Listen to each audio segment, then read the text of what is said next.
I'm about to do a quick headlight restoration on this 2006 Toyota 4Runner. I'm not gonna be up here because I done already bust this vehicle, but I'm just covering up this vent because when I'm doing the headlights, just in case something slang up on the hood, I don't want it to get in this grill. All right, that. I'm gonna put on my gloves and I'm gonna walk over here and get my buffer ready, but first I need some electricity.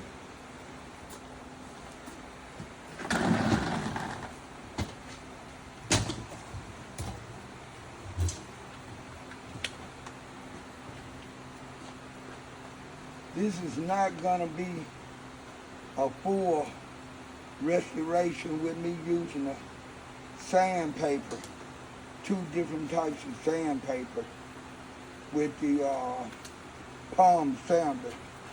It's not gonna be an extensive headlight restoration. It's just gonna be a headlight restoration to try to make the headlights look better for now, and then maybe later I come back and do a full. I'm gonna have my camera person turn around and at least get a shot, get a close shot of how the headlight look before I start. When you get to doing that, you can turn around this way. Before I start, I'm gonna clean my pad out.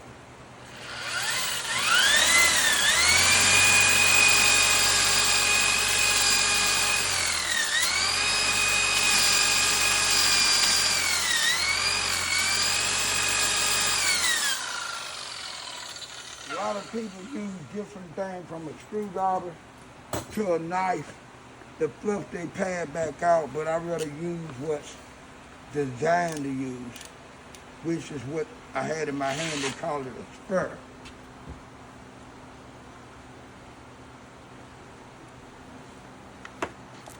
All right.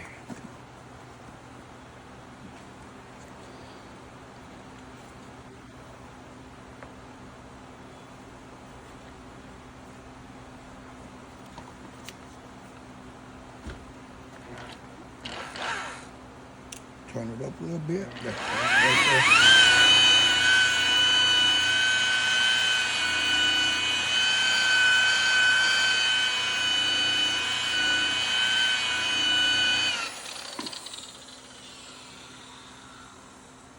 One of the main reasons why I'm not using a palm sander with sandpaper, I think I can get around doing that because the headlights are bad, but they're not as bad as some of the headlights I've done.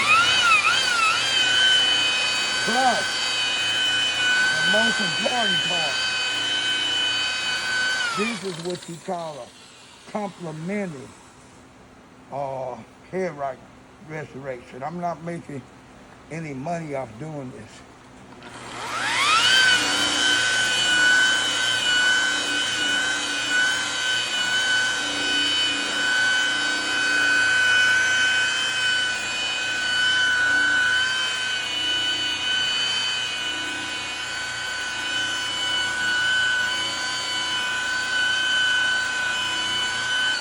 What I see, my judgment for is not needing the sandpaper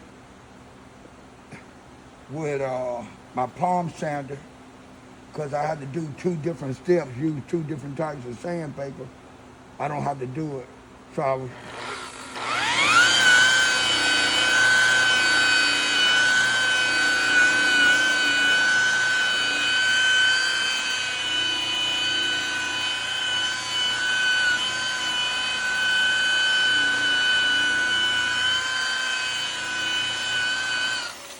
okay.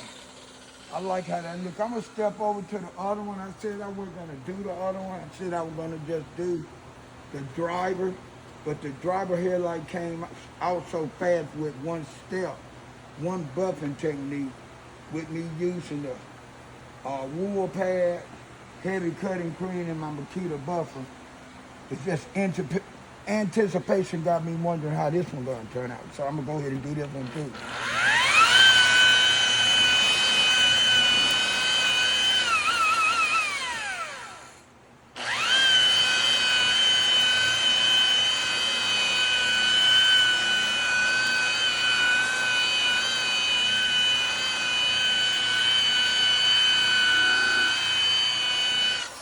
I first started doing headlights restoration in the early 90s, we basically used nothing but the high-speed buffer.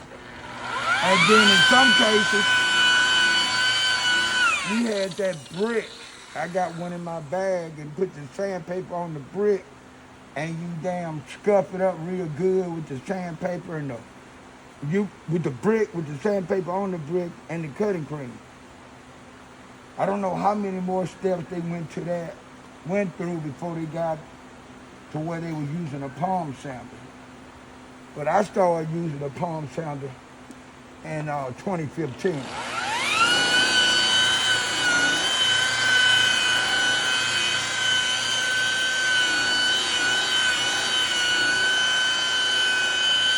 When you do the math, I started getting paid to detail in 1980. And if I didn't do palm sanding until 2015, if I'm not mistaken, that's 25 years.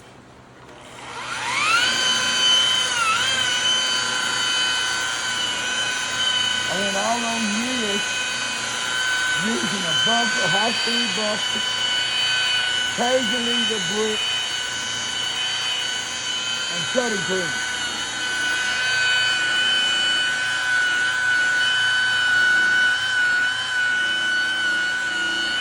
I'm gonna hit this one more time, then I'm gonna switch pads and switch cutting cream and go to the next step.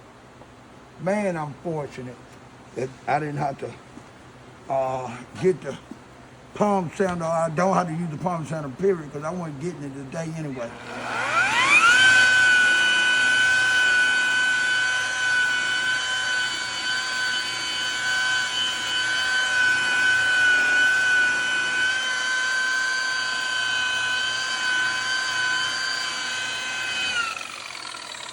Now, if I was a customer and if somebody did my headlights for me for free, I would be happy.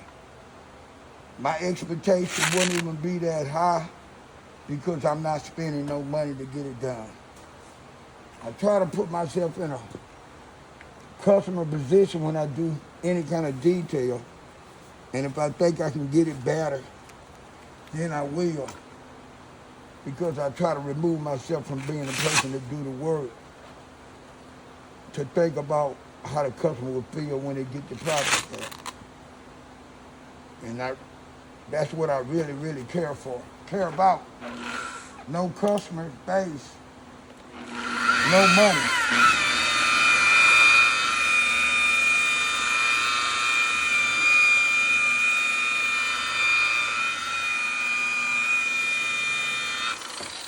Happy customers will tell other customers. They'll tell their friends, oh man, see, I almost grabbed the wrong stuff. Border didn't feel right.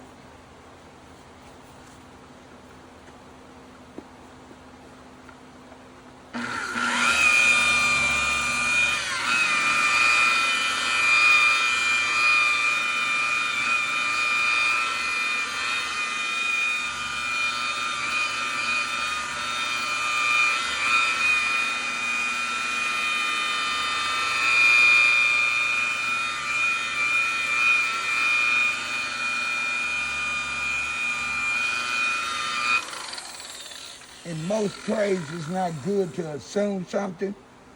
So I took a chance assuming that I didn't need the palm sander and I didn't have to use two different types or two different grits of sandpaper.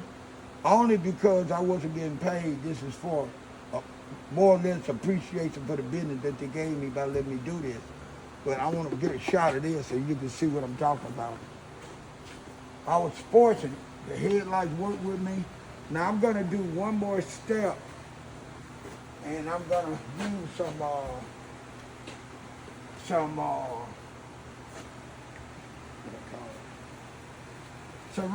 ceramic paste wax I got. The ceramic paste wax is a little bit better than carnauba wax. So not ceramic coating. Don't get it mixed up with ceramic coating. Ceramic paste wax. It's a wax like Canova, but it has some of the ingredients that ceramic has in it. I just wanted to make that clear. That I'm not talking about no ceramic coating. I said ceramic paste wax. It's what I'm gonna do the last step with on this headlight.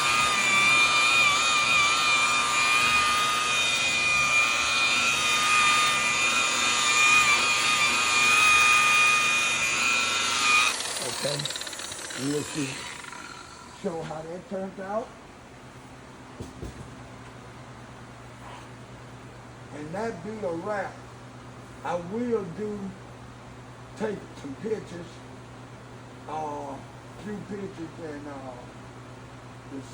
and show you how it looks like I put the ceramic on it. But to help y'all understand, I'm not gonna let you see the label, because I'm not endorsing nobody's chemical. But when I say ceramic paste wax, I'm talking about ceramic paste wax that I'm gonna put on with a sponge, not ceramic coating. I'm not doing a ceramic coating piece. Right.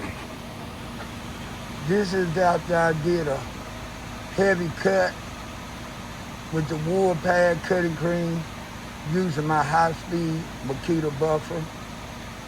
Basically, any buffer would have worked. So any high-speed would have worked, rather. And I'm not endorsing Makita. I'm just saying that's what I use. And if you ask me what buffer I refer, I would say I refer Makita. But I'm not endorsing anything. I'm not getting paid any money to endorse anything.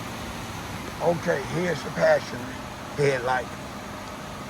I did a heavy cut using the wool pad, high-speed Makita buffer.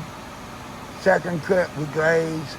Then I went back over it like I did the drivers using some ceramic paste wax, not ceramic coating, ceramic paste wax. And this is the results that I got from the headlights. I did not, let me repeat, I did not have to use my palm sounder and 2 different grits of sandpaper to do the headlight restoration on this vehicle. And I'm happy with the way the headlights turned out. Peace.